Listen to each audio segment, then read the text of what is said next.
पुणे की रहने वाली 26 साल की एना सेबेस्टियन, जो कि पेशे से चार्टर्ड अकाउंटेंट थी, she died due to work exhaustion during her treatment in a hospital.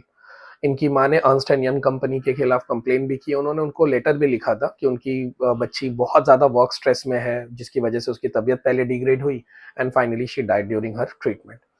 Tarun Saxena, Bajaj finance में काम करने वाले एम्प्लॉय ने तो अपनी मतलब ही took his life due to work stress. इन्होंने एक लेटर भी छोड़ा। उस लेटर में उन्होंने पूरा समझाया कि कैसे उनके सीनियर्स उन पे बहुत ज़्यादा प्रेशर डालते थे टारगेट को लेकर वगैरह वगैरह, जिसकी वजह से finally he could not cope up with that and he took his life. HDFC bank Lucknow में एक एम्प्लॉय की वर्क प्लेस पे ही डेथ हो गई। आए दिन हम ऐसी खबरें सुनते रहते हैं। अमेजॉन, फ्लिपकार्ट, स्विगी, जोमेटो, इनके एम्प्लॉयज तो कंप्लेन करते ही रहते हैं कि इनके ऊपर बहुत ज़्यादा वर्क स्ट्रेस है।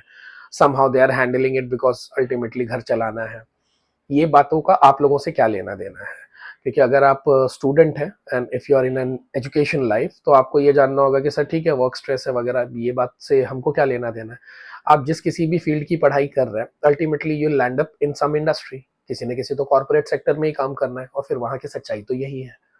आप लोग एक ऐसी जनरेशन हो जो चाहो तो इससे बच सकते हो। जो आपसे पहले की जनरेशन थी, उनको ये सच्चाई तब पता चल रही थी जब वो सीधे सीधे वो लैंड करते थे उस कॉर्पोरेट सेक्टर में। वहां जाने के बाद you have no window to get back up. आपको वहीं फिर रहना है, you have to survive in that culture. और फिर उसके बाद में जो कुछ लोग हैं जो हैंडल कर लेते हैं, दे सर्वाइव। और बाकियों के साथ इस तरह की कहानियां होती हैं। कुछ अपनी लाइफ ले लेते हैं, कुछ लोग हेल्थ डिटेरियरेट होने से उनकी डेथ हो जाती है। आपको ये भी लग सकता है कि सर इतनी बड़ी आबादी में अगर कुछ लोगों के साथ ऐसा हो भी जा रहा है, तो क्या हमको इसको कंसीडर करना चाहिए? ऑफ कोर्स कंसीडर करना चाहिए, क्योंकि ये सिर्फ वो केसेस हैं जो लाइमलाइट में आ पाए हैं। पर अगर आप अपने आस पड़ोस में देखोगे, तो आप सिर्फ इतना पता कर लो कि एंजियोप्लास्टी जो आज से 20 साल पहले कितने लोगों की होती थी और अब कितने लोगों की होती है। तो आपके आस पड़ोस में रहने वाले लोग भी इसी से गुजर रहे हैं। Somehow they are trying to survive in that same place. और आपको ऐसा लग रहा है कि नहीं नहीं, there is no problem, problem is there. बस वो इतना विजिबल नहीं है, वो इतना एक्सप्रेस नहीं हो रही है कि आपको दिखने लग जाए। बस ये दो चार केसेस थे जिसमें वो एकदम विजिबल हो गई प्रॉब्लम। आने वाले टाइम में आप देखोगे ये आंकड़े और भी बढ़ेंगे। आप लोगों को इसके बारे में जानना इसलिए जरूरी है सो दैट अभी आपके पास टाइम है, so that you can plan. तो थोड़ा बहुत जरा इसके रीजंस भी देख लेते हैं, फिर I will come to the solution part also. जैसे कि ज्यादातर ये केसेस इसलिए हो रहे हैं क्योंकि जो वर्क प्लेस पॉलिटिक्स होता है, जब आप इतना तो आप जानते हो कि जब आप कॉर्पोरेट में लगोगे या किसी इंडस्ट्री में आप जॉब पे लगोगे, तो कोई भी जॉब सिक्योरिटी नहीं रही आज की तारीख में, क्योंकि गवर्नमेंट जॉब तो है नहीं। And somehow to survive and to grow in that same corporate sector, आपको बहुत सारा पॉलिटिक्स भी एक्स्ट्रा करना पड़ता है। दूसरों की बुराई करना, अपने आप को प्रमोट करवाना है अगर, तो ये सिर्फ और सिर्फ आप अपने स्किल और जॉब नॉलेज से नहीं कर सकते। आपको वहां के लोगों के बीच में अगर अपनी इमेज बनानी है, तो आप भी जानते हो कि वहां पे भी अच्छा खासा पॉलिटिक्स होता है। तो सबसे पहला रीजन तो आपके ऊपर जो सबसे ज्यादा प्रेशर आएगा, वो वहां के पॉलिटिक्स की वजह से है। वहां का पॉलिटिक्स जैसे तैसे आप सीख भी लो। मोस्ट ऑफ द लोगों की जो इंडस्ट्री है या जो जहां पे वो काम करते हैं, वो उनके घर के आस पड़ोस में नहीं होती है। So travelling becomes the second reason which adds up to the stress. ज्यादातर लोग आपने देखे होंगे कि आधे घंटे से लेकर 3 घंटे तक का उनको ट्रैवल करना पड़ता है। आने जाने में उनका 3 घंटा 4 घंटा चला जाता है। आप चाहिए तो बैंगलोर का स्टैटिस्टिक्स निकाल लो कि वहां के लोगों को सिर्फ ट्रैफिक की वजह से कितना स्ट्रेस है। 1.5 घंटा 2 घंटे का वहां पे ट्रैफिक लगना एकदम आम बात हो गई है। तो मोस्ट ऑफ द लोगों को जो ट्रैवल कर, मुंबई में भी अगर आप लोकल ट्रेन में, आप लोग जानते ही होंगे अगर आप मुंबई में रहते हैं तो, कि मुंबई में क्या हाल होता है। सिर्फ जॉब प्लेस पे पहुंचने तक ही आप ऑलरेडी जॉब कर चुके होते हो। लोग किस तरह से लटक लटक कर, मतलब जान का तक खतरा होता है, फिर भी लोग लटक के जैसे तैसे पहुंचते हैं। तो इतना सब करके आप वर्क प्लेस पे पहुंचते हो, और इसके बाद शुरू होता है वर्क प्लेस पॉलिटिक्स। चलिए, आप इतना ट्रैवलिंग करके जैसे तैसे पहुंच गए, आपने वर्क प्लेस पॉलिटिक्स भी हैंडल कर लिया। इसके बाद में जब आप एग्जॉस्टेड घर पे पहुंचते हो, तो वहां पे भी दो और आपके लिए टास्क पड़े होते हैं। अगर आप किसी रिलेशनशिप में है तो आपको उनको टाइम देना है, अदरवाइज आपको अपनी फैमिली को टाइम देना है। आप ऑलरेडी एग्जॉस्टेड आए हो। अगर आप फिक्की की रिपोर्ट मानो तो more than 51% Indians are already feeling burned out. मैं एम्प्लॉइज की बात कर रहा हूँ। ये बर्न आउट क्या होता है? बर्न आउट का मतलब होता है कि जब लोग घर पे पहुंचते हैं अपने काम से, तो वो ऑलमोस्ट मेंटली और फिजिकली पूरे एग्जॉस्ट हो चुके होते हैं। अब एक ऐसा इंसान जो मेंटली और फिजिकली पूरी तरह से एग्जॉस्ट हो चुका है, वो क्या किसी फैमिली फंक्शन में पार्टिसिपेट करेगा? वो क्या अपने रिलेशनशिप में टाइम दे पाएगा? वो मेंटली क्या इन्वॉल्व होगा, फिजिकली क्या इन्वॉल्व होगा? अगर कहीं जाना होगा घर के किसी काम से, ऑब्वियस है कि वो नहीं ही जाएगा। ऐसे लाइफ में आपको क्या लगता है कि जो भी स्ट्रेस आप लेकर आए हो जॉब से, वो और डाइल्यूट होगा या वो और पाइल अप होगा? So you can easily understand that. तो तीसरा रीजन हो जाता है कि आपके रिलेशनशिप प्लस आपकी फैमिली बॉन्डिंग खराब होने लग जाती है इसी वर्क स्ट्रेस की वजह से। ये सब कुछ करने के बाद भी कुछ लोग आकर ये ज्ञान देना शुरू कर देते हैं, जैसे भावेश अग्रवाल जो ओला मोटर्स के सीईओ है, उन्होंने ज्ञान दे दिया कि नहीं नहीं आपको वर्क लाइफ बैलेंस करने आना चाहिए, I work for around 20 hours. See वो 20 घंटा काम कर सकते हैं because he is the main beneficiary of Ola motors. अगर मेरी खुद की दुकान है तो मैं 20 घंटा काम कर लूंगा बिकॉज उसका सारा प्रॉफिट मेरा प्रॉफिट है।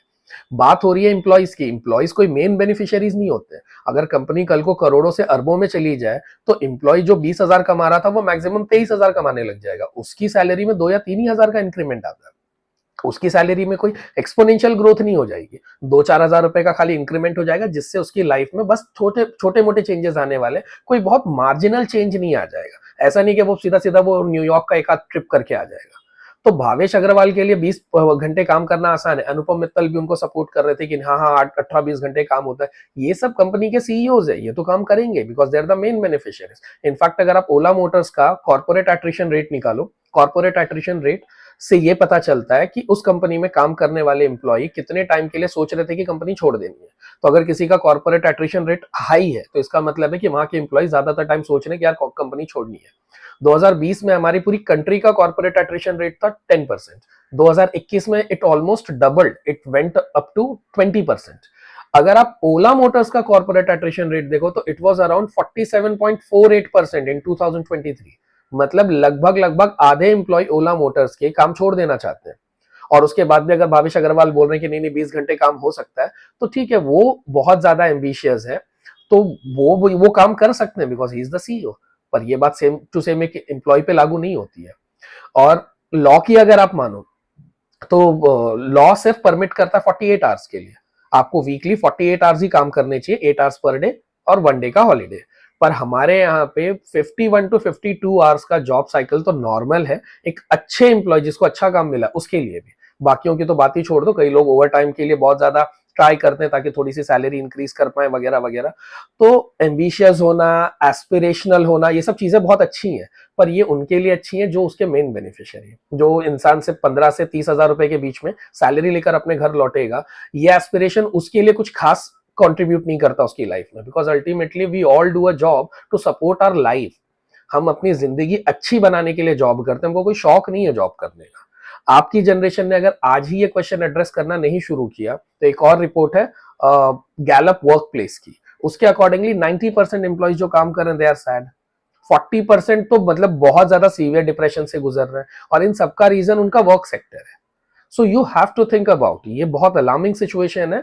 अगर आप इसको इग्नोर कर रहे हो तो when one day you will be a part of this system, तब आपको लगेगा कि यार इसके बारे में कुछ पहले प्लान कर लेना चाहिए था। Because once you are into it, आप उसके बाद कोई प्लान नहीं कर सकते आप, then you have to be there.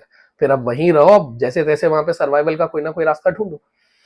आगे बढ़ते हैं इसके सॉल्यूशन पार्ट की तरफ। सॉल्यूशन क्या है इसका? सॉल्यूशन मैं पहले से हमेशा बोलता आया हूं कि जितना टाइम आप एजुकेशन लाइफ में हो, try to find out some skill, some sellable skill, कोई ऐसी स्किल जिसको आप आगे चलकर बेच सको। जैसे suppose if you know music, तो उस म्यूजिक को आप इतना अच्छा सीख लो कि कल को आप हो सके तो शायद ट्यूशन, मैं नहीं बोल रहा हूँ कि ट्यूशन देकर आप पूरा उतना पैसा कमा सकते हो जितना पैसा आपको कोई भी कॉर्पोरेट सेक्टर देगा, पर अगर कोई एक म्यूजिक ट्यूशन देकर, कोई डांस का ट्यूशन देकर, या फिर कोई सब्जेक्ट पढ़ाकर अगर आप पार्ट टाइम में कुछ अच्छा अमाउंट कलेक्ट कर सकते हो, तो इससे आपका वर्क प्रेशर बहुत कम हो जाएगा। अगर आपने ऐसा नहीं किया तो you will be totally relying on your job, और जब आप टोटली अपने जॉब पे रिलाई करोगे तो फिर आपको उनके हिसाब से ही चलना पड़ेगा। If they will ask you to come on Sunday, you have to be there on Sunday also, आप वहां पे कुछ नहीं बोल सकते। You have to support your life by doing something extra. अगर आप वो समथिंग एक्स्ट्रा में बहुत अच्छा करेंगे तो हो सकता है आपको कभी ये जॉब करना ही ना पड़े। अगर आप किसी स्किल में बहुत अच्छे हो, आप देख सकते हो कुछ लोग जो अपने किसी सेक्टर में, योगा हो गया, मेडिटेशन हो गया, एक्सरसाइज वाला डिपार्टमेंट आप ले सकते हो, आर्ट का डिपार्टमेंट आप ले सकते हो, कई लोग बहुत अच्छी पेंटिंग सिखा लेते हैं, and since they are very good at it, तो वो अच्छा खासा कमा लेते हैं, they do not have to go for a job. तो आपको कोई ऐसी स्किल ढूंढनी होगी। इनफैक्ट मैं आर्ट वगैरह की बात करते करते मैं ये बोलना भूल गया कि suppose if you are doing engineering में ही आप कुछ और सोचो, आप मेडिकल कर, आप मेडिकल में कुछ और सोचो, हो सकता है कोई प्रोडक्ट आपको ऐसा मिल जाए जिस प्रोडक्ट को आप आफ्टर कंप्लीटिंग योर एजुकेशन आप बेच सको, कोई ऐसी सर्विस जो आप लोगों को दे सको। एजुकेशन के टाइम पे आप फ्री रहते हो, so you can think about it. एक बार एजुकेशन कंप्लीट हो गई, आप जॉब पे लगे, तो उसके बाद आपको ये सब करने का टाइम नहीं मिलेगा।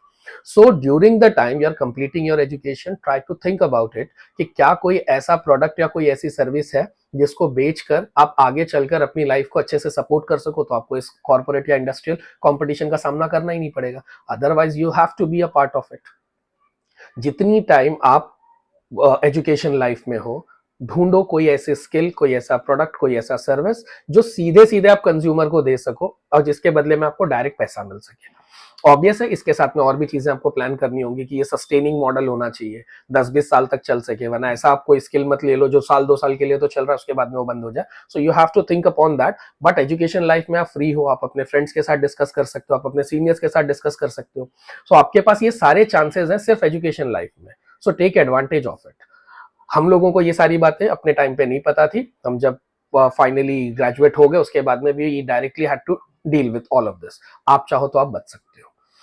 जब मैं कई बार ये सेल्फ एम्प्लॉयमेंट की बात करता हूँ कि आपको इंडस्ट्रीज या कॉर्पोरेट से ज्यादा सेल्फ एम्प्लॉयमेंट के बारे में सोचना चाहिए, तो लोग अक्सर सेल्फ एम्प्लॉयमेंट को बिजनेस से कंपेयर कर देते हैं। आई am not talking about business. Business बहुत बड़ा वेंचर होता है, उसमें बहुत सारा रिस्क इन्वॉल्व होता है, बहुत सारा पैसा इन्वॉल्व होता है। आपको कैपिटल जमा करना है, आपको रिस्क लेना है, और अगर गॉड फॉरबिड पर अगर कभी लॉस हो जाए तो बहुत सारे केसेस में देखा गया है कि कैंडिडेट वो लॉस सर्वाइव नहीं कर पाता है और वो कोई एक्सट्रीम स्टेप ले लेता है। So I am not talking about business. Self employment business का बहुत छोटा सा मॉडल है, और अगर ढंग से किया जाए तो हो सकता है ये आपको बिजनेस से ज्यादा रिटर्न्स दे दे।